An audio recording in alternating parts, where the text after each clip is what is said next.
this video maglalagay po tayo ng sulfur QR sa patubig ng ating manok, prevention sa mga iba't ibang sakit na lumilitaw dahil sa pabago-bagong panahon.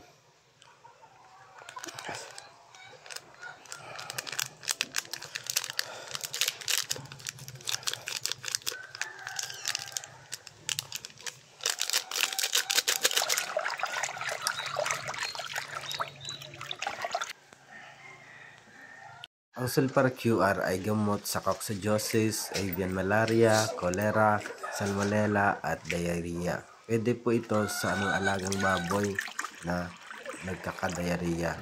At ang sulfur QR ay kombinasyon ng paracetamol, sulfacusin, sulfadiazine. Kaya napaka-effective nito.